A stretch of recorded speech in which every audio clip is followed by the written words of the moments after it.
यहाँ से स्टार्ट होगा आप लोगों का खंड अ। देखिए खंड अ में तो 20 ऑब्जेक्टिव क्वेश्चन देगा। देखिए लिखा है यहाँ पे बहुविकल्पीय प्रश्न है।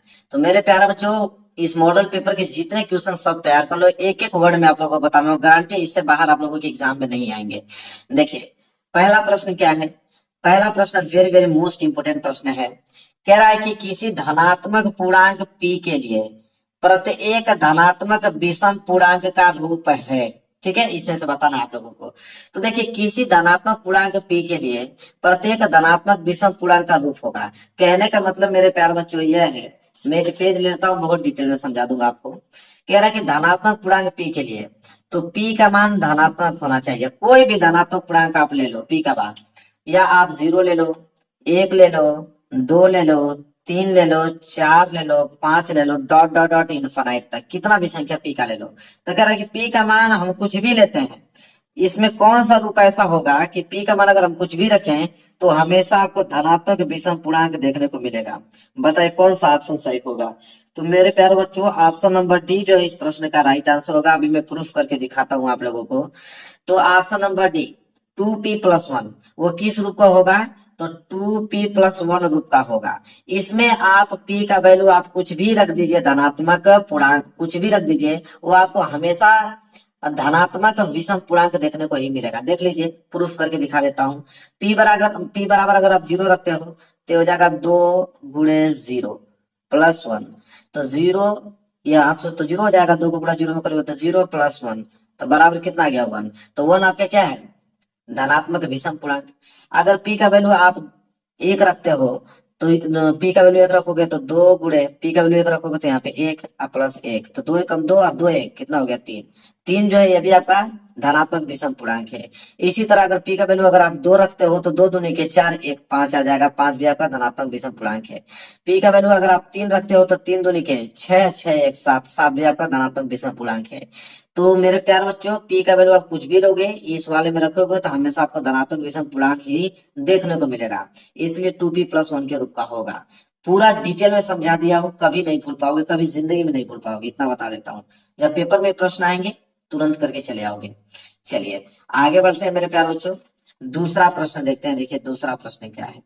दूसरा प्रश्न यह है कि यदि द्विघात बहुपद, ये आपका द्विघात बहुपद दे रखा है। कह रहा है कि द्विघात बहुपद के शून्यकों में से एक शून्यक -3 है तो k का मान है। मेरे प्यारे बच्चों, द्विघात बहुपद दे दिया है जिसमें से आपको एक शून्यक तो ऑलरेडी मालूम है और k का मान पूछा है। जब इस प्रकार का क्वेश्चन आ जाए कि कोई द्विघात बहुपद देने के बाद एक शून्यक दे दे और किसी का वैल्यू पूछे, तो देखिए शून्यक जो होता है वो x का वैल्यू होता है। शून्यक जो होता है वो x का वैल्यू होता है मेरे प्यारे बच्चों। तो यहाँ तो x बराबर आपको दे रखा है, x बराबर -3। तो एक चीज तो आपको मालूम चल गया कि x बराबर -3 होगा। अब इस द्विघात बहुपद में जहां पे भी x दिखेगा वहां पे -3 रख दोगे तो k का वैल्यू निकल जाएगा। देखिए सबसे पहले हम लोग द्विघात बहुपद नोट करते हैं क्या है। तो द्विघात बहुपद है k-1, इसके बाद है आपका x², फिर प्लस kx, फिर +1, यही है। अब यहाँ पे हमें करना क्या है मेरे प्यारे बच्चों, एक बात और ध्यान में आप लोग रखना कि जब शून्य का पूछे तो ये जो द्विघात बहुपद है उसको शून्य के आपको क्या कर देना है, बराबर कर देना है। तो शून्य के बराबर मैंने कर दिया। अब हम क्या करेंगे, जहां पे भी x आएगा वहां पे -3 रख देंगे। तो अब k है तो k का रहने दो, -1 है तो 1, कोष्टक बंद हो गया। अब x², अब x का वैल्यू क्या है -3, तो यहाँ लिखेंगे -3 और इसका कर देंगे हम लोग स्क्वायर। फिर बीच में आप प्लस लगा दो, फिर के आ गया तो के लिखो, गुणे एक्स फिर आ गया, एक्स का वैल्यू आप फिर रखोगे आप -3 और प्लस में 1 बराबर क्या हो जाएगा, यहाँ पे 0 हो जाएगा। समझ में आ गया, यहाँ तक किसी बच्चे को डाउट नहीं होना चाहिए। अब मेरे प्यार बच्चों ये हो जाएगा आपका k-1, कोष्टक बंद, -3 का स्क्वायर आप जब करोगे तो यह आ जाएगा आप लोगों का 9, फिर आप प्लस, ठीक है। अब देखिए प्लस को गुणा इस माइनस में कर दो, प्लस गुणा जब इस माइनस में करोगे तो माइनस हो जाएगा। अब 3 को गुणा के में करोगे तो हो जाएगा आपका 3k, होगा कि नहीं, बिल्कुल होगा। और प्लस यहाँ पे हो गया 1, बराबर में हो गया यहाँ पे 0। एक एक वर्ड आपको समझ में आ रहा होगा। अब इस 9 का मल्टीप्लाई दोनों में कर दो, तो 9 को गुणा के में करोगे तो हो जाएगा आपका 9k, फिर माइनस 9 को गुणा 1 में करोगे तो हो जाएगा 9, फिर माइनस, ये आपका 3 के और प्लस में 1 बराबर 0। यहां तक चीजें क्लियर है। अब मेरे प्यार बच्चों 9 के माइनस 3 के, तो 9 के में से 3 के घटा दोगे तो आप कहोगे 6 के बचेगा। बिल्कुल। ये आपका है -9 और +1, तो -9 +1, तो 9 में से 1 घटेगा तो कितना बचेगा आपका 8। लेकिन चिन्ह बड़े वाला का लगेगा, मतलब माइनस का लगेगा। बराबर में हो जाएगा यहाँ पे आपका 0। इसके बाद अगर हम यहाँ के का वैल्यू निकालना चाहें तो ये हो जाएगा 6 के, रहने दो, बराबर -8 तो उधर जाएगा तो +8 हो जाएगा। अब के का वैल्यू निकाल लो, तो के बराबर क्या हो जाएगा 8, और ये 6 गुणा में उधर जाएगा तो 6 किस में हो जाएगा, भाग में हो जाएगा। होगा कि नहीं? बिल्कुल मेरे प्यारे बच्चों। अब कटा दो, 2 से कटाओगे तो 2 चौको 8 और 2 तिहाई 6। तो यहाँ आप देखने को मिलेगा आप लोगों को कि के बराबर क्या आ गया, 4/3 आ गया। कितना आ गया, 4/3 आ गया। और यही राइट आंसर होगा। देखिए ऑप्शन में दिया हुआ है कि के बराबर 4/3।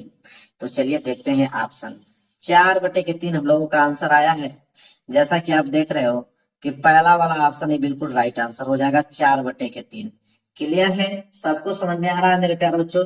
समझ में आ रहा हो तो वीडियो को जरूर लाइक कर देना, और चैनल पर नए हो तो चैनल को जरूर सब्सक्राइब कर लेना। इतना बेहतरीन तैयारी आप लोगों को किसी चैनल पर देखने को नहीं मिलेगा।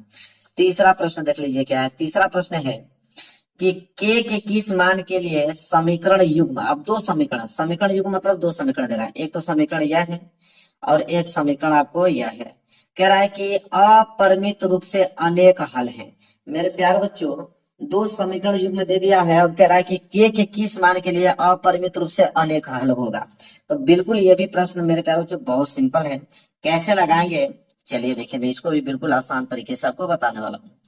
जब भी मेरे प्यारे बच्चों अपरिमित रूप से अनेक हल दे दे तो उसके लिए आपको मेरे प्यारे बच्चों इसका रूप मालूम होना चाहिए कि अपरिमित रूप से अनेक हल होने का क्या प्रतिबंध है। तो मैं यहाँ पे लिख देता हूं कि जब भी आपको अपरिमित रूप से अनेक हल पूछे,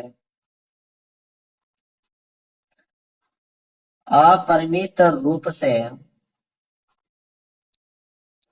अपरिमित रूप से अगर आपको अनेक हल पूछता है तो इसका प्रतिबंध होता है मेरे प्यारे बच्चों। अगर याद रहेगा तभी इस क्वेश्चन को आप हल कर पाओगे। तो अपरिमित रूप से अनेक हल होने का प्रतिबंध यह होता है कि A1/A2 जो होता है वह बराबर होता है B1/B2 के, और यह भी बराबर होता है C1/C2 के। मतलब तीनों जो होता है वो बराबर होता है। अब हमें करना क्या है कि यहाँ पे दो समीकरण युग्म दिया है। एक तो यह पहला वाला दे रखा है और एक इधर आपका दूसरा वाला दे रखा है। इन दोनों को हमें नोट करना पड़ेगा यहाँ पे। तो पहला वाला नोट करते हैं मेरे प्यारे बच्चों। तो देखिए क्या है, 2x प्लस 3y बराबर 5, और दूसरा वाला मेरे प्यारे बच्चों 4x प्लस KY बराबर 10। एक काम कीजिएगा कि जब भी आपको दो समीकरण दे दे तो इस 5 को इधर लाइए, क्योंकि इधर आपको 0 बनाना है। तो 0 बनाना है तो ये हो जाएगा आपका 2x प्लस 3y, और ये +5 इधर आ जाएगा तो हो जाएगा -5, और बराबर इधर हो जाएगा आपका 0। इसी तरह इस 10 को इधर ला दोगे तो हो जाएगा 4x प्लस KY, और +10 इधर आएगा तो -10, बराबर में क्या हो जाएगा मेरे प्यारे बच्चों 0। यहाँ तक चीजें क्लियर है, समझ में आ रहा है आपको? अब आपको करना है मेरे प्यारे बच्चों, यह पहला रेखा का समीकरण हो गया, दूसरा रेखा का समीकरण हो गया। तो यहाँ से आपका वैल्यू निकल जाएगा आपका A1, ठीक है, और A1 B1 और C1। यहाँ से A1 B1 C1 निकाल लो। ये दूसरा समीकरण है तो यहाँ से आपके A2 और B2 और C2 निकाल लो। अब कैसे निकाला जाता है अभी मैं बताता हूँ। देखिए A1 जो होता है मेरे प्यारे बच्चों, A1 मतलब होता है x का गुणांक। तो x का गुणांक यहाँ पे 2 दिख रहा है तो आपका A1 का वैल्यू हो गया। इसी तरह B1 जो होता है y का गुणांक होता है, y का गुणांक यहाँ पे +3 दिख रहा है तो ये आपका B1 का हो गया। C1 जो होता है अचर पद होता है, अचर पद मतलब -5, ये हो जाएगा आपका अचर पद। इसी तरह इधर से निकाल लीजिए। A2 मतलब वही x का गुणांक, तो x का गुणांक 4 है तो 4। B2 मतलब y का गुणांक, y का गुणांक यहाँ पे k है तो आप k मानोगे। C2 मतलब अचर पद -10 तो -10 लिख दोगे।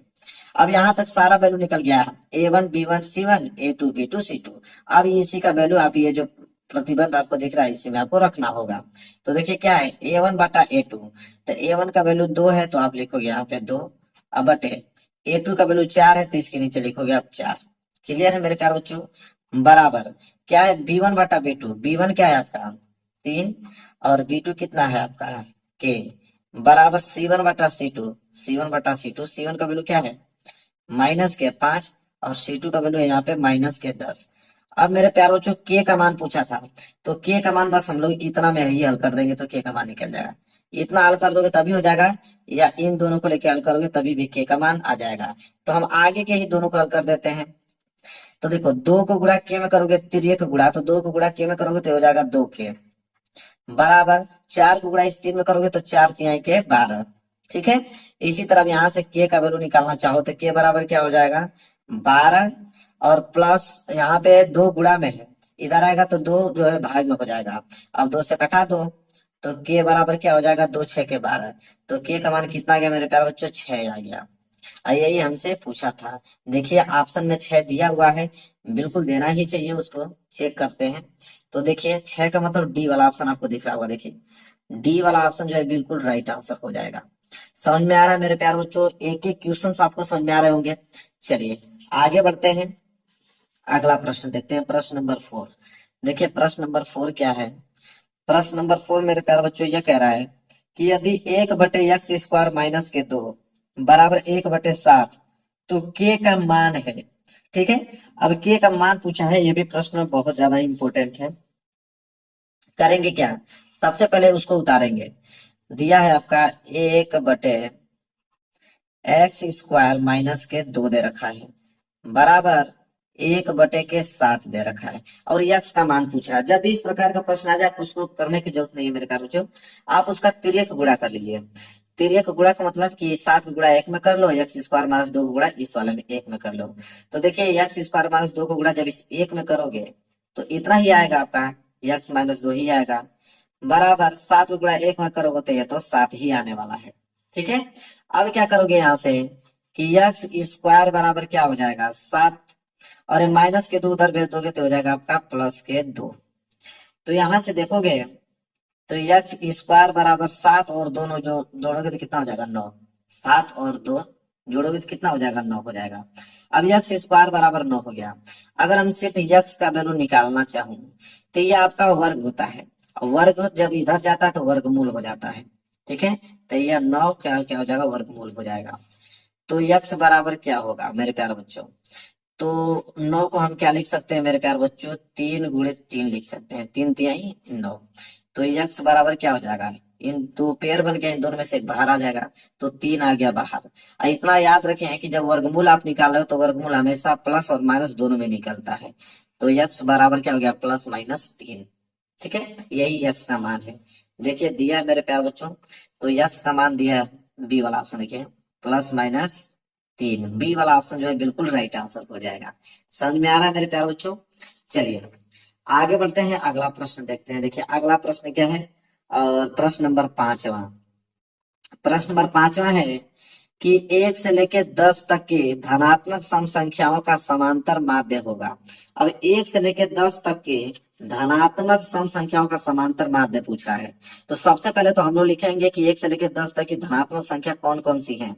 तो 1 से लेकर 10 तक की धनात्मक संख्या की अगर हम बात करें तो आप कहोगे एक तो 2 है, 2 के बाद 4, 4 के बाद 6, 6 के बाद 8। अब 10 तक बोला है तो इसलिए 10 को भी लेंगे। अब 10 इसलिए ले रहे हैं क्योंकि 10 भी आपका क्या है सम संख्या ही होती है। तो 1 से लेकर 10 तक की इतना ही सम संख्या है। अब इन्हीं का हमें समांतर माध्य निकालना है। मेरे प्यारे बच्चों समांतर माध्य का फॉर्मूला क्या कहता है, समांतर माध्य निकालने के लिए करना क्या पड़ता है कि जब भी आप समांतर माध्य निकालते हो, समांतर माध्य ये कहता है कि दी हुई संख्याओं का योग, जितनी भी संख्या है उसका योग करो। तो संख्या पे है 2 प्लस 4 प्लस 6 प्लस 8 प्लस 10, दी हुई संख्या का योग, अब बटे में कुल संख्या जितनी भी संख्या उसका भाग दे दो। टोटल संख्या कितनी है 1 2 3 4 5, टोटल संख्या 5 है तो 5 का आपको भाग दे देना है बस। समांतर माध्य यही कहता है। तो यहां से मेरे प्यारे बच्चों अगर हम समांतर माध्य की बात करें तो समांतर माध्य निकल के आएगा 4 2 6, 6 6 12, 12 8 20 और 10 कितना होता है 30। तो हो गया 30 बटे के 5 मेरे प्यारे बच्चों। काट दो 5 से, 5 से काटोगे 6 बार में कट जाएगा। तो यहाँ पे समांतर माध्य कितना आ गया 6 आ गया। बिल्कुल समझ में आ गया आप लोगों को, कोई भी डाउट नहीं होना चाहिए। 6 आ गया, देखिए ऑप्शन में दिया है मेरे प्यारे बच्चों, देखिए 6 दिया है यहाँ पे, सी वाला ऑप्शन जो है बिल्कुल राइट आंसर हो जाएगा। किसी बच्चे को डाउट नहीं होना चाहिए। आगे बढ़ते हैं, अगला प्रश्न देखते हैं। अगला प्रश्न देखिए क्या है। अगला प्रश्न मेरे प्यारे बच्चों, क्वेश्चन नंबर 6, दो आकृतियां जिनके आकार समान हो परंतु आवश्यक रूप से अमाप समान न हो कहलाती है। आपको भी मालूम है मेरे प्यारे बच्चों कि अगर दो आकृतियां, अगर आकार समान है, आकार समान है लेकिन अमाप समान नहीं है, तो उसे हम लोग बोलते हैं समरूप आकृति। तो पहला क्या है, सर्वांग समाकृति, ये तो होगा नहीं। फिर समान आकृति, ठीक है, ये भी नहीं होगा। तीसरा है समरूप आकृति, जी बिल्कुल यही होगा। तो मेरे प्यारे बच्चों दिमाग में एकदम बिल्कुल इस बात को एकदम फिट कर लेना। क्लियर है, कोई डाउट नहीं होना चाहिए, ये तो सिर्फ परिभाषा था। अगला प्रश्न देखिए, प्रश्न नंबर 7वां। प्रश्न नंबर 7वां क्या है, कह रहा है कि बिंदुओं 5,0 और -12,0 के बीच की दूरी होगा। अब मेरे प्यारे बच्चों ये प्रश्न तो यहाँ से बनना फिक्स है, दो बिंदुओं के बीच की दूरी। अब यहाँ पे दो बिंदु दे रखा है, इनके बीच की दूरी पूछा है। हम क्या करेंगे मेरे प्यारे बच्चों कि एक बिंदु यहाँ मान लेते हैं और एक बिंदु यहाँ मान लेते हैं। अब इन्हीं दोनों बिंदुओं के बीच की दूरी हमसे पूछ रखा है। मान लेते हैं इसका नाम ए और इसका नाम बी रख लेते हैं। और एक निर्देशांक दिया है 5,0, इसको ए को मान लेते हैं। ए का निर्देशांक मान लेते हैं 5,0 और बी का निर्देशांक हम मान लेते हैं इधर -12,0 मान लेता हूँ। ठीक है, अब इन्हीं दोनों बिंदुओं के बीच की दूरी हमसे पूछा है, मतलब ए बी की दूरी पूछा है कि आप ए बी की दूरी बता दीजिए। तो दो बिंदुओं के बीच की दूरी का सूत्र होता है मेरे प्यारे बच्चों। सूत्र क्या कहता है, सूत्र कहता है कि x1 माइनस x2 का होल स्क्वायर और प्लस में y1 माइनस y2 का होल स्क्वायर, यह सूत्र कहता है। मेरे प्यारे बच्चों एक बात आप याद रखना कि जो 5,0 है इसमें आपका यह x1 है, आपका यह y1 होता है। इसी तरह दूसरे में आपका यह x2 होता है और यह आपका y2 होता है। इतना बात तो आपको मालूम ही होना चाहिए। अब यहाँ से अगर आप ए बी निकाल रहे हो तो बिल्कुल इजिली से ए बी निकल जाएगा। देखिए बस वैल्यू पुटअप करना है। तो करने में x1 का वैल्यू तो 5 दे रखा है, तो यहाँ 5 लिखोगे। ठीक है, बीच में आप माइनस लगाओगे। x2 का वैल्यू -12, तो यह माइनस इस माइनस को प्लस कर देगा। ठीक है, तो ये आ गया 12, तो 12 का होल स्क्वायर प्लस y1 का वैल्यू तो 0 है, माइनस y2 का वैल्यू भी 0 है, तो 0 माइनस 0 का क्या हो जाएगा, होल स्क्वायर हो जाएगा। यहां से जब हम ए बी निकालेंगे तो ए बी बराबर क्या हो जाएगा करनी में। ठीक है, तो 12 और 5 कितना होता है, 17, तो ये हो गया 17 का होल स्क्वायर और प्लस यहाँ 0 में से 0 गया तो ये 0 का हो गया यहाँ पे होल स्क्वायर। अब यहाँ पे देखने को आपको मिलेगा कि ए बी बराबर मेरे प्यारे बच्चों करनी में क्या होगा कि 17 का जब स्क्वायर आपने किया तो हो गया 289 और प्लस 0 का स्क्वायर किया तो हो गया आपका 0। तो यहाँ से जब आप ए बी निकालोगे तो ए बी बराबर क्या हो जाएगा, 289 में 0 जोड़ोगे तो हो जाएगा आपका 289। ठीक है, तो यहाँ ए बी बराबर क्या हो जाएगा, 289 का वर्गमूल। तो 289 का वर्गमूल आपको भी मालूम मेरे प्यारे बच्चों कितना होता है, 17 होता है, तो हो जाएगा 17। तो ए बी की दूरी कितना आ गया, 17 आ गया मेरे प्यारे बच्चों। देखिए दिया है ऑप्शन में, तो ऑप्शन देखेंगे तब तो मालूम चलेगा। देखिए डी वाला ऑप्शन जो है बिल्कुल राइट आंसर हो जाएगा। समझ में आ रहा है, किसी बच्चे को डाउट नहीं होना चाहिए। एक एक क्वेश्चन आपको समझ में आ रहे होंगे मेरे प्यारे बच्चों। ठीक है, चलिए आगे बढ़ेंगे और अगले प्रश्न की तरफ। प्रश्न नंबर 8वां देख लीजिए। प्रश्न नंबर 8वां क्या है, देखिए प्रश्न नंबर 8वां है कि यदि 3 cot a बराबर 4 तो सेक ए का मान होगा मेरे प्यारे बच्चों। तो यहाँ पे 3 cot a बराबर 4 दे रखा है और सेक ए का वैल्यू हमसे पूछा है। तो ये भी प्रश्न बहुत ज्यादा सिंपल है, कैसे आंसर करेंगे अभी मैं बताता हूँ। पेज में ले लेता हूँ, देखिए सबसे पहले जो वैल्यू दिया है उसको आप नोट करें। दिया है आपको मेरे प्यारे बच्चों 3 cot a बराबर 4 दे रखा है। किसका मान पूछ रखा है हमसे, हमसे वैल्यू पूछ रखा है कि सेक ए का मान ज्ञात कीजिए। सबसे पहले आप कीजिए क्या कि यहाँ cot a का तो मान पहले निकालिए। तो जब आप यहाँ से cot a का मान निकालोगे तो 4, ये 3 गुणा में है ना, तो 3 उधर जाएगा तो भाग में हो जाएगा। तो यहाँ से मालूम चल गया कि cot a बराबर तो 4/3 दे रखा है। ठीक है, यहाँ तक क्लियर है, किसी बच्चे को डाउट नहीं। और यहाँ सेक ए का मान ज्ञात करना है। मेरे प्यारे बच्चों एक फार्मूला होता है, एक फार्मूला होता है कि सेक ए बराबर करनी में 1 प्लस 10 स्क्वायर ए, यह फार्मूला होता है। अगर सेक ए निकालना है तो करनी में 1 प्लस 10 स्क्वायर ए, तो 10 ए का वैल्यू अगर मालूम रहेगा तो काम बन जाएगा। तो इस कॉट को 10 में चेंज कर दो, सिंपल। तो कॉट को जब 10 में चेंज करोगे तब को मालूम है कि कॉट ए बराबर एक फार्मूला होता है। कॉट ए को हम 1/10 ए लिख सकते हैं, बिल्कुल लिख सकते हैं। तो कॉट ए को मैंने 1/10 ए लिख दिया, और यह हो गया आपका 4/3। हमें वैल्यू 10 ए का चाहिए, तो हम 10 ए को ऊपर कर देंगे। जैसे ही हम 10 ए को ऊपर करेंगे, इसी तरह 3 जो है ऊपर चला जाएगा, 4 जो है नीचे आ जाएगा। तो यहाँ से 10 ए का वैल्यू भी हमें क्या हुआ मालूम चल गया कि 10 ए बराबर 3/4 आ गया। अब इसी 10 ए का मान यहाँ पे रख दो तो काम बन जाएगा अपना। तो हो जाएगा सेक ए बराबर करनी में 1 प्लस 10 ए, तो 10 ए का वैल्यू क्या है 3/4, लेकिन इसका स्क्वायर करना है तो इसका हमें स्क्वायर भी करना पड़ेगा। तो चलिए हमने स्क्वायर कर दिया, तो ये हो जाएगा आप लोगों का कि सेक ए बराबर करनी में 1 प्लस, अब 3 का स्क्वायर करोगे तो 9, और 4 का स्क्वायर करोगे तो 4 चौको 16 हो जाएगा। तो यहाँ से अगर हम सेक ए निकालें तो सेक ए बराबर क्या हो जाएगा मेरे प्यारे बच्चों, 16 कम 16, 16 9 कितना होता है 25, तो ये 25 बटे कितना 16।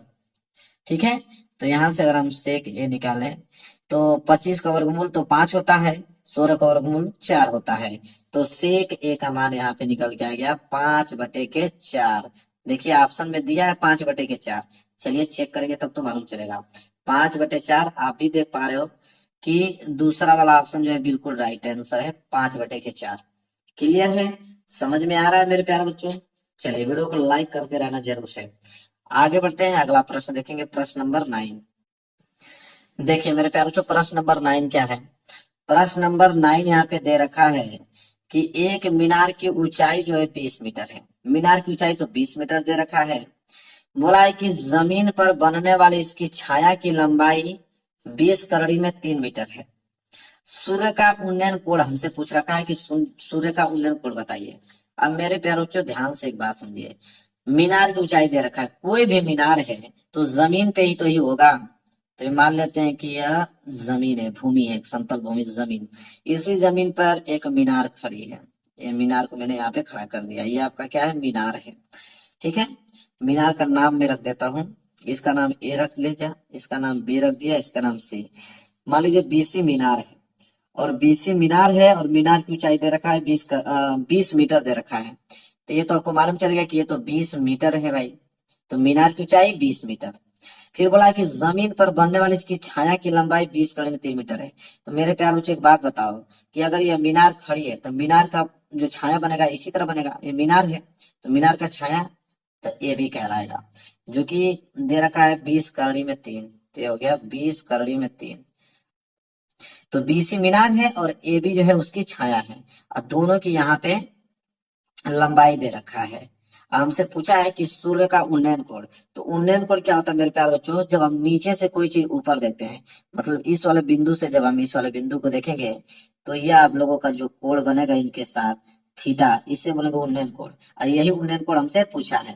तो मेरे प्यारे बच्चों आप भी बताओ कि यहाँ पे क्या है कि ये तो 90 अंश होगा, क्योंकि लंब होता है 90 अंश। 90 अंश के सामने वाली भुजा क्या कहलाती है, कर्ण। ये तो फिक्स होता है, 90 अंश के सामने वाली भुजा कर्ण कहलाती है, और थीटा के सामने वाली भुजा आपके क्या कहलाती है, इधर लंब, जिसके सापेक्ष पूछा होता है तो लंब। और ये हो गया आपका मेरे प्यारे बच्चों आधार हो गया। क्या हो गया, आधार।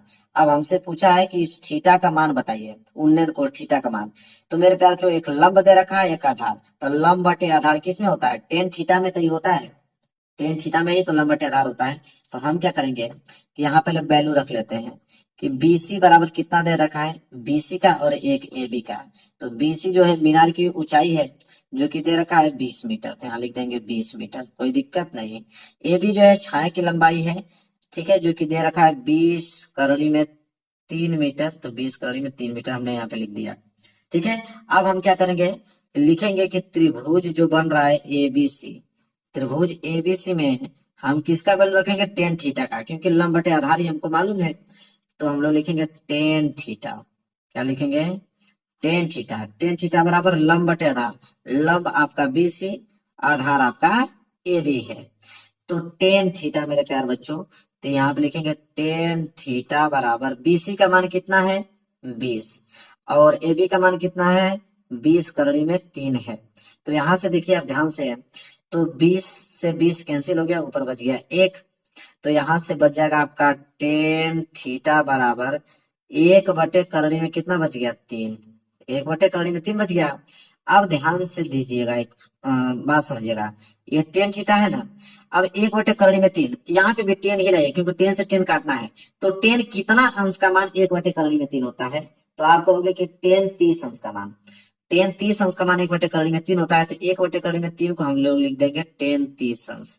बिल्कुल बिल्कुल मेरे प्यारे बच्चों, यहाँ से 10 से 10 क्या हो गया कैंसिल, तो इधर सिर्फ आपका थीटा बचा, थीटा, इधर बच गया आपका 30 अंश। इसी थीटा का मान पूछा था, तो सूर्य का उन्नयन कोण है थीटा, तो सूर्य का उन्नयन कोण 30 अंश आ गया मेरे प्यारे बच्चों। देखिए दिया है, बिल्कुल देना ही चाहिए, कहाँ जाएगा, बी वाला ऑप्शन देख पा रहे हो, राइट आंसर है बी वाला, इस प्रश्न का बिल्कुल राइट आंसर हो जाएगा 30 अंश। मेरे प्यारे बच्चों समझ में आ गया आप लोगों को, किसी भी बच्चे को डाउट नहीं होना चाहिए। चलिए आगे बढ़ते हैं और प्रश्न नंबर 10वां देखिए, प्रश्न नंबर 10वां क्या बोला है, तो प्रश्न नंबर 10वां कह रहा है कि द्विघात समीकरण, ये आपका द्विघात समीकरण दे रखा है 3x² माइनस 6x+4 बराबर 0 का विविधकर है। ये प्रश्न बहुत ज्यादा इंपॉर्टेंट है, तो यही बनेगा आपके एग्जाम में, तो विविधकर पूछ रखा है। अब विविधकर क्या होता है मेरे प्यारे बच्चों, तो विविधकर को हम लोग डी से डिनोट करते हैं, विविधकर को हम लोग डी से डिनोट करते हैं मेरे प्यारे बच्चों, ठीक है। तो डी बराबर फार्मूला क्या होता है, b² माइनस 4ac, यह होता है विविधकर का फार्मूला, ये आपको याद होना चाहिए किसी कीमत पे, जब भी विविधकर पूछे तो यह फार्मूला आपको याद होना चाहिए, डी बराबर b² माइनस 4ac। करना क्या होता है, तो एबीसी का मान चाहिए, ठीक है, और यहाँ पे रख देंगे, तो यहाँ ए बी सी इन्हीं तीनों का वैल्यू चाहिए। तो मेरे प्यार बच्चों ए क्या होता है, ए जो होता है x² का गुणांक होता है, तो x² का गुणांक 3 दिख रहा है, तो ये तो ए का मान हो जाएगा। बी जो होता है वो x का गुणांक होता है, x का गुणांक -6, यह बी का मान हो गया। और सी जो होता है अचर पद, तो सी बराबर 4, तो सी बराबर हम 4 रख देंगे, तो एबीसी का मान मालूम चल गया।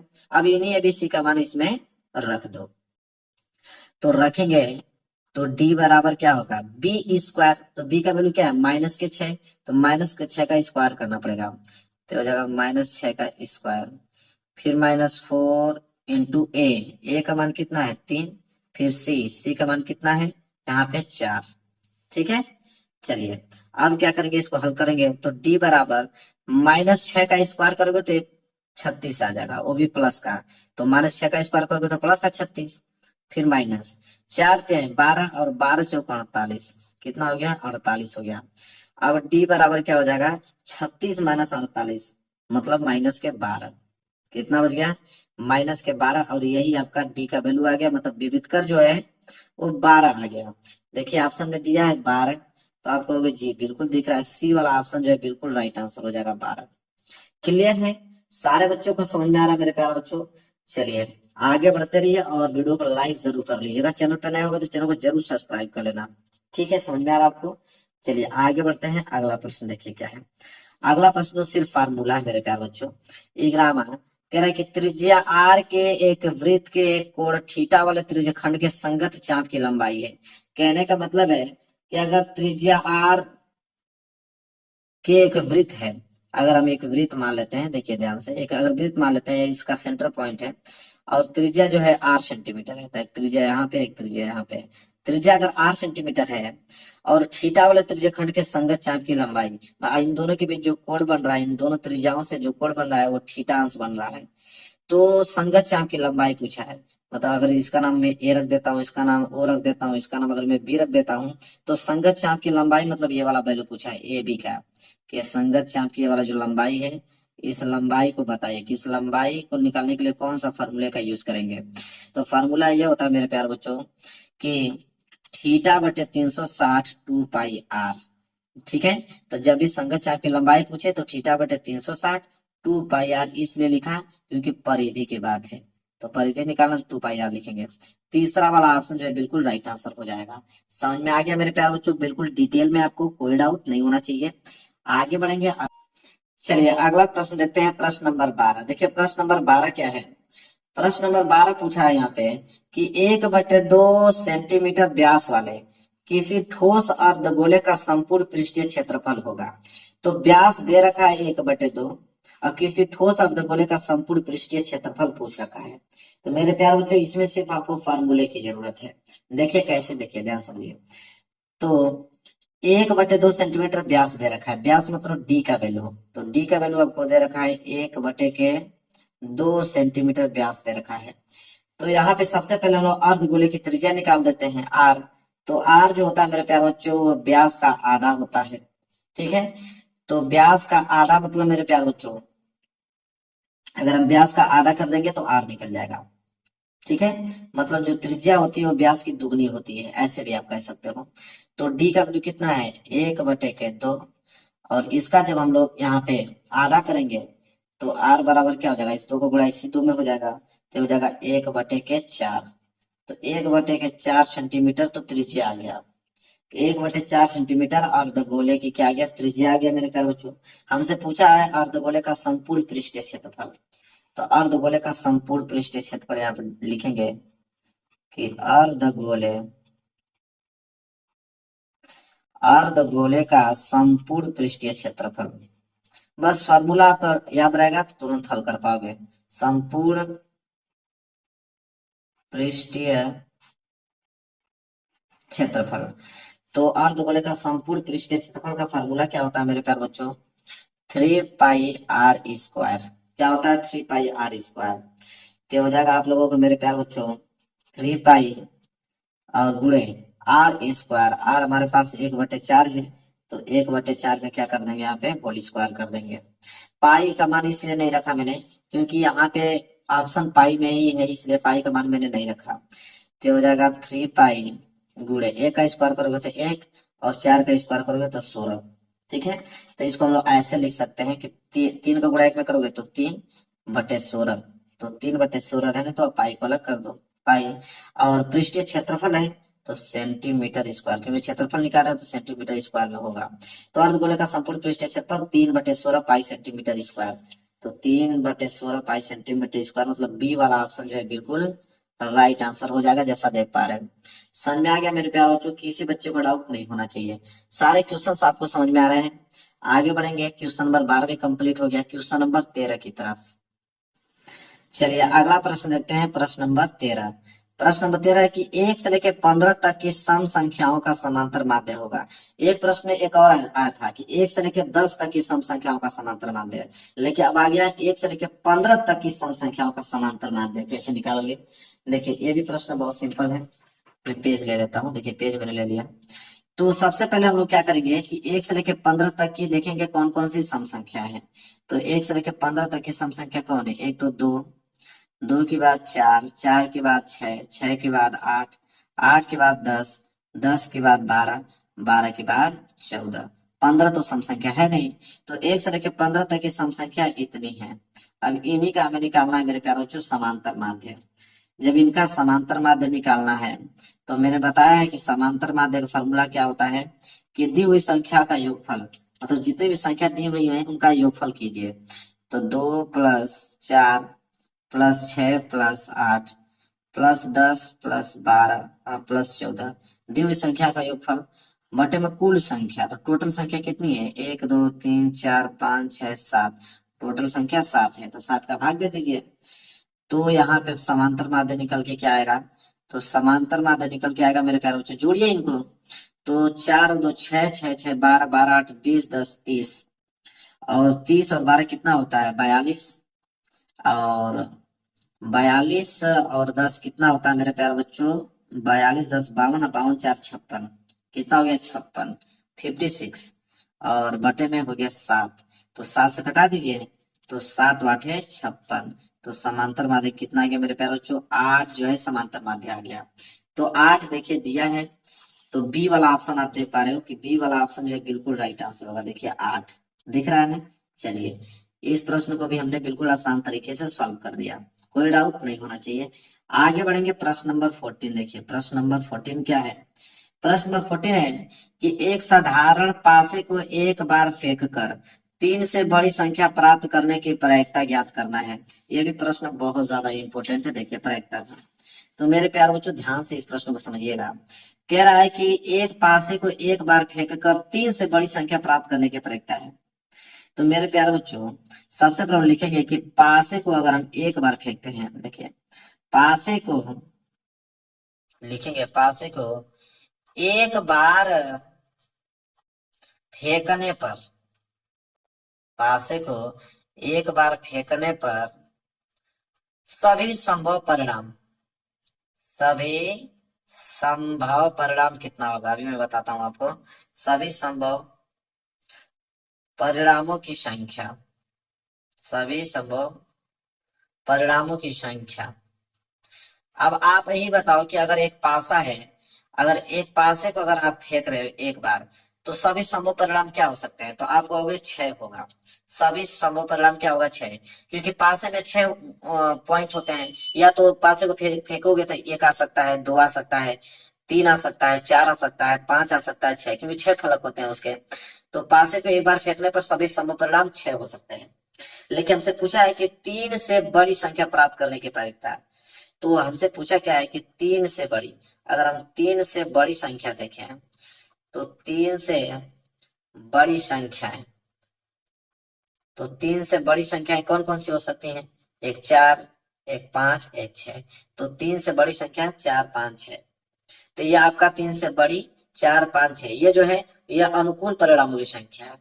यह जो आपको दिख रहा है ये आपका क्या है? अनुकूल परिणामों की संख्या है। अनुकूल परिणामों की संख्या है, अनुकूल परिणामों की संख्या। अब मेरे प्यारे बच्चों अनुकूल परिणामों की संख्या मालूम चली गया, सभी संभव परिणाम मालूम चली गया, तो प्रायिकता बिल्कुल हम लोग सिंपल तरीके से निकाल सकते हैं, बात आपको मालूम है। तो प्रायिकता का फॉर्मूला क्या होता है? इसलिए हम लोग लिखेंगे, इसलिए प्रायिकता बराबर क्या फॉर्मूला कहता है? प्रायिकता ये कहता है अनुकूल परिणामों की संख्या। क्या कहता है? अनुकूल परिणामों की संख्या, परिणामों की संख्या। और बटे में क्या होता है? सभी संभव परिणाम, सभी संभव परिणाम।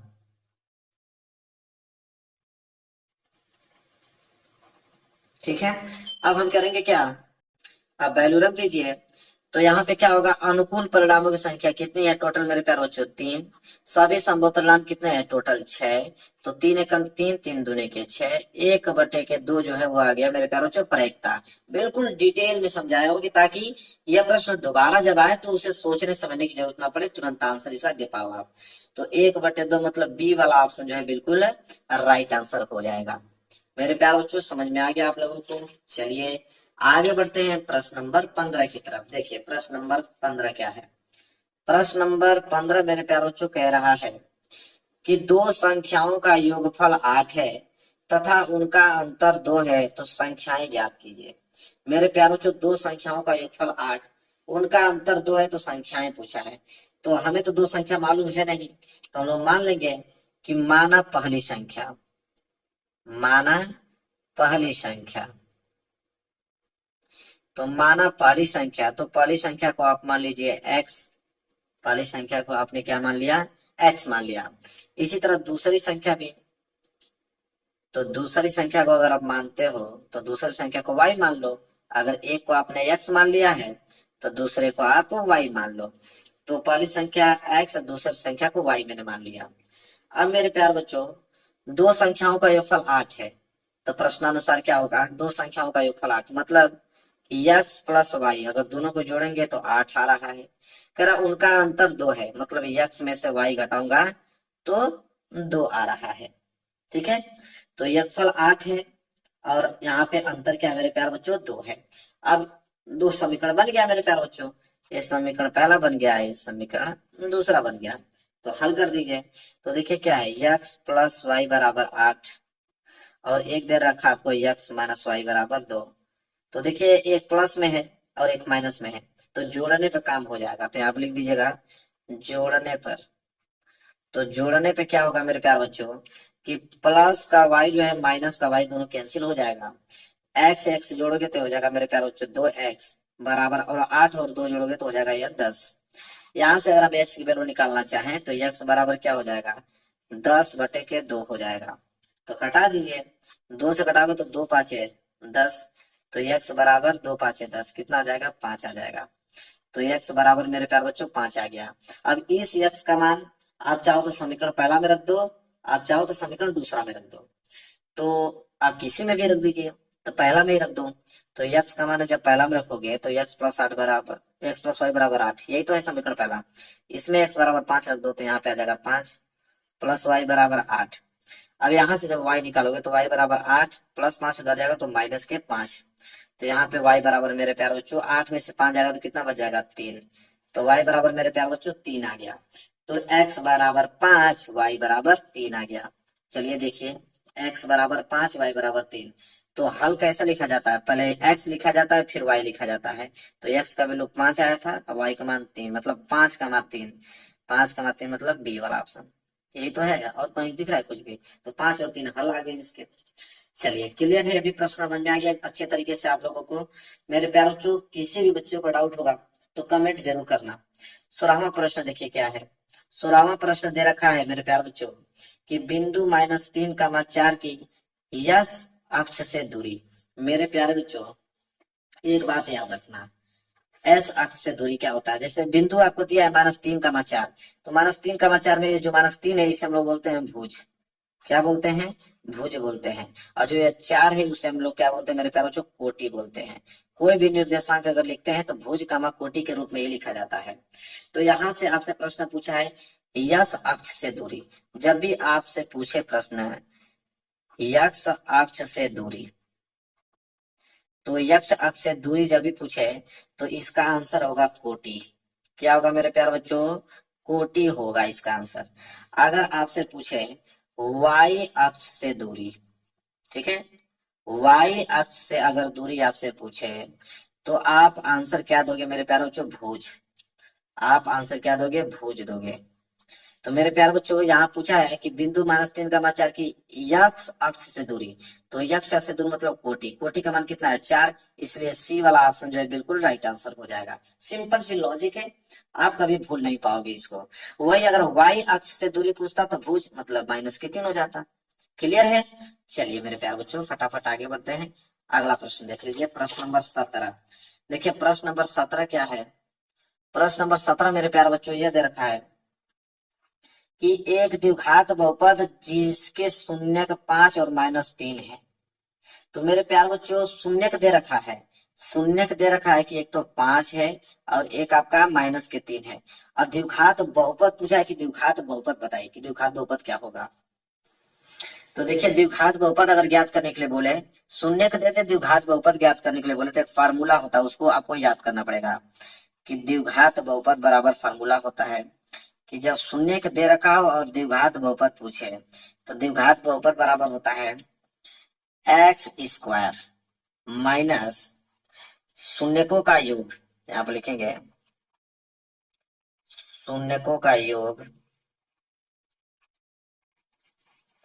शून्यकों का योग, कोष्टक बंद, फिर यक्स का गुणा कर देंगे इसमें, फिर लिखेंगे बीच में प्लस शून्यकों का गुणनफल, शून्यकों का गुणनफल। यह फार्मूला होता है मेरे प्यारे बच्चों जब आपको शून्यक दे रखे हो द्विघात बहुपद पूछे तो। ठीक है, तो यहाँ पे आपको दो शून्यक दे रखा है, एक तो 5, एक -3। ठीक है, तो इस 5 को मैं अल्फा मान लेता हूँ और इस -3 को मैं बीटा मान लेता हूँ। तो एक शून्य को मैंने अल्फा मान लिया, एक शून्य को मैंने बीटा मान लिया। द्विघात बहुपद हमें ज्ञात करना है, तो देखिए कितना सिंपल है। ये हो जाएगा आपका x² माइनस शून्यकों का योगफल मतलब अल्फा प्लस बीटा, फिर x, फिर प्लस शून्यकों का गुणनफल अल्फा इंटू बीटा, यही तो होगा। अब वैल्यू आप रख दीजिए मेरे प्यार बच्चों, तो वैल्यू अगर रखोगे तो हो जाएगा आपका x² माइनस शून्यकों का योग मतलब अल्फा प्लस बीटा। अल्फा का वैल्यू कितना है 5 और प्लस बीटा का वैल्यू -3, तो यह माइनस इस प्लस को माइनस कर देगा तो हो जाएगा 3, फिर x, फिर बीच में प्लस लगाइए, शून्यकों का गुणनफल अल्फा का वैल्यू है 5 इंटू बीटा का वैल्यू कितना है -3। तो यहाँ से हो जाएगा मेरे प्यारे बच्चों एक्स स्क्वायर माइनस 5 में से 3 जाएगा तो 2, 2 को गुणा एक्स में होगा तो हो जाएगा 2x, प्लस गुणा माइनस में होगा तो माइनस, और 5×3=15। तो यहाँ पे जो द्विघात बहुपद आ गया एक्स स्क्वायर माइनस के 2x माइनस के 15 आ गया। देखिए ऑप्शन में दिया है मेरे प्यारे बच्चों, तो आप देखो बी वाला एक्स स्क्वायर माइनस 2x और प्लस के कितना आ गया 15। तो प्लस के 15 नहीं, दोनों माइनस में है। देखिए x square minus 2x minus 15 है मेरे प्यारे बच्चों, ठीक है। तो इसलिए सी वाला ऑप्शन जो होगा बिल्कुल राइट आंसर होगा, क्योंकि अभी x square minus 2x minus 15। तो देखिए कितना सिंपल है, बस फार्मूला अगर आपको मालूम है तो सिंपल आप इस क्वेश्चन को करके चले आओगे। अगला प्रश्न देखिए क्या है मेरे प्यारे बच्चों, अगला प्रश्न है प्रश्न नंबर 18। देखिए प्रश्न नंबर 18 क्या दे रखा है। प्रश्न नंबर 18 है कि 2x प्लस 3y बराबर 18, फिर एक दे रखा है x माइनस 2y बराबर 2 को हल करने पर हमें प्राप्त होगा। जब इन दोनों समीकरणों को हल करेंगे तो क्या प्राप्त होगा। देखिए कैसे इसको हल करेंगे, पहले समीकरण को नोट कीजिए। यहाँ पे दिया है आपको 2x प्लस 3y बराबर 18 दे रखा है, और एक मेरे प्यार बच्चों क्या दे रखा है, एक आपका x माइनस 2y बराबर 2 दे रखा है। अब हमें करना क्या है मेरे प्यार बच्चों, कि इस जब भी समीकरण हल करते हैं तो या तो x का वैल्यू बराबर होना चाहिए या तो y का वैल्यू बराबर होना चाहिए, और दोनों में से कोई बराबर है नहीं। तो अगर यहाँ पे 2x है और इसको भी 2x अगर आपको बनाना है तो इस पूरे के पूरे समीकरण में 2 का गुणा करना पड़ेगा, क्योंकि 2 का गुणा करेंगे तो 2 का गुणा x में करोगे तो 2x, और माइनस 2 दूनी के 4y बराबर 2 दूनी के 4। अब देखिए ये भी 2x हो गया, ये भी 2x हो गया, तो ये आपका समीकरण पहला हो गया, ये समीकरण आप लोगों का तीसरा हो गया। इसको आप पहले दूसरा था, तो समीकरण दूसरा में 2 का गुणा करने पे हमें समीकरण तीसरा प्राप्त हो गया। अब हम समीकरण पहला और समीकरण तीसरा को हल कर देंगे। ये भी आपका प्लस में है, ये भी आपका प्लस में है, दोनों प्लस में मेरे प्यारों से तो घटाएंगे, ठीक है। तो हम लोग लिखेंगे कि समीकरण एक में से सिंपल समीकरण 3 को घटा दीजिए आप, क्योंकि दोनों प्लस में है तो घटाना है मेरे प्यार बच्चों। तो आप कहोगे कि 2x प्लस 3y बराबर 18 दे रखा है, और नीचे आपका समीकरण तीसरा घटाना है, ठीक है। मतलब 2x माइनस 4y बराबर 4 घटाना है। तो मेरे प्यार बच्चों जब घटाते हैं तो चिन्ह चेंज हो जाता है, तो ये जो प्लस 2x है यह माइनस हो जाएगा, ये माइनस 4y है यह प्लस हो जाएगा, यह प्लस 4 जो है ये माइनस हो जाएगा। ये बात तो आप लोग भी जानते होंगे। तो अब यह नया चिन्ह हो गया -2x, तो -2x और +2x ये दोनों क्या हो जाएगा, कैंसिल हो जाएगा, और +3y या +4y मिलके +7y हो जाएगा बराबर +18 माइनस 4, मतलब 18 में से 4 घटेगा तो कितना बचेगा 14, ठीक है। तो यहाँ से अगर हम y का वैल्यू निकालें तो y बराबर क्या हो जाएगा 14 बटे कितना हो जाएगा 7, तो 7 दूनी के 14, y बराबर कितना आ गया मेरे प्यारे बच्चों 2। जब y बराबर 2 आ गया, इस y का मान आप या तो समीकरण पहला में रख लो या तो समीकरण आप दूसरा में रख लो या तीसरा में रख लो। तो मेरे प्यारे बच्चों किसी में भी रखोगे आंसर मिल जाएगा। मैं समीकरण दूसरा में ही रख देता हूँ। समीकरण दूसरा था x माइनस 2y बराबर 2, यही तो था। तो यहाँ y बराबर 2 रख लेना, तो x माइनस 2 गुणे y आ गया, तो y की जगह आप 2 रखोगे बराबर 2, तो हो जाएगा x माइनस 2 दूनी के कितना होता है 4, बराबर हो गया मेरे प्यारे बच्चों 2। तो यहाँ से x बराबर क्या हो जाएगा 2, -4 उधर जाएगा तो प्लस के 4 हो जाएगा। तो यहाँ पे x बराबर 4 और 2 मिलकर हो जाएगा 6, ठीक है। तो x बराबर 6, y बराबर 2 हो गया मेरे प्यारे बच्चों। देखिए x बराबर 6 y बराबर 2, तो x बराबर 6 y बराबर 2, बी वाला ऑप्शन जो है बिल्कुल राइट आंसर हो जाएगा। मेरे प्यारे बच्चों सारे बच्चों को समझ में आ रहा है ना, बिल्कुल बिल्कुल समझ में आएगा मेरे प्यारे, 100% समझ में आएगा। चलिए प्रश्न नंबर 18 भी हमने अच्छे तरीके से यहाँ पे क्या किया, कंप्लीट कर दिया। चलिए मेरे प्यारे बच्चों अगला प्रश्न देखते हैं, प्रश्न नंबर 19। देखिए प्रश्न नंबर 19 क्या है कि यदि 2 cos 3 थीटा बराबर 1 तो थीटा बराबर क्या होगा। अब मेरे प्यार बच्चों ये भी प्रश्न सिंपल है।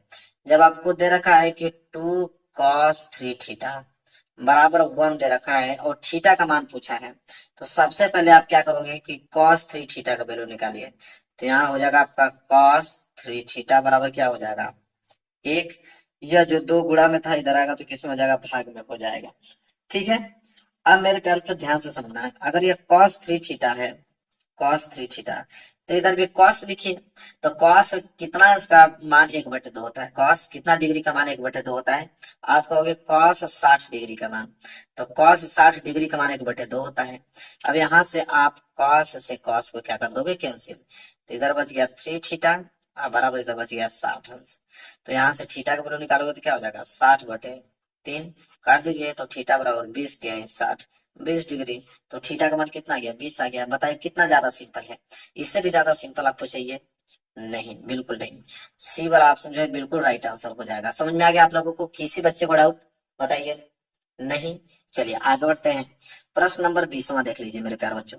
प्रश्न नंबर 20वां है कि यदि किसी बारंबारता बटन का माध्य अगर हम बात करें तो 20.5, माध्यिका की अगर हम बात करें तो 20 है, तो उसका बहुलक क्या होगा मेरे प्यारे बच्चों? ये प्रश्न भी बहुत ज्यादा सिंपल है। एक फार्मूले की आवश्यकता पड़ेगी आपको, ठीक है। सिंपल है कि बहुलक बराबर एक फार्मूला अगर आपको याद है तो काम बन जाएगा। बहुलक बराबर फार्मूला होता है मेरे प्यारे बच्चों 3 गुणे माध्यिका। क्या होता है? 3 गुणे माध्यिका होता है और -2 गुणे माध्य होता है। यह मेरे प्यारे बच्चों ये होता है आपके बहुलक का फार्मूला। तो देखिए आपको माध्य आपको दे रखा है 20.5, माध्यिका आपको दे रखा है, बहुलक पूछा है। तो बहुलक बराबर मेरे प्यारे बच्चों 3 गुणे माध्यिका। तो माध्यिका आपको दे रखा है कितना, 20 -2 गुणे माध्य, माध्य भी दे रखा है आपको 20.5 दे रखा है। अब हल कीजिए इसको तो ये हो जाएगा 20×3 = 60 अब -20.5 का गुणा जब 2 में आप करोगे तो 20 दूनी की 40 से 41 हो जाएगा। ठीक है, 60 में से 41 घटा दोगे तो आपका 19 हो जाएगा। तो 19 जो है मेरे प्यारे बच्चों क्या आ गया, बहुलक आ गया। क्या आ गया? बहुलक आ गया 19। और यही आंसर होगा। देखिए ऑप्शन में दिया है 19 मेरे प्यारे बच्चों। बिल्कुल देखिए यहाँ पे सी वाला ऑप्शन जो होगा बिल्कुल राइट आंसर हो गया। ठीक है, सी वाला जो है बिल्कुल राइट आंसर हो गया। अब मेरे प्यारों जो ध्यान से आप इस बात को समझिए, यहाँ पे मैंने खंड अ के 20 ऑब्जेक्टिव सब बहुत अच्छे से करा दिया है।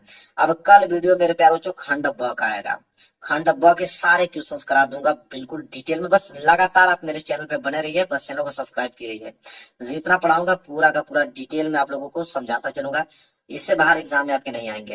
वीडियो को लाइक कर देना, चैनल पर नया हो तो चैनल को जरूर सब्सक्राइब कर लेना।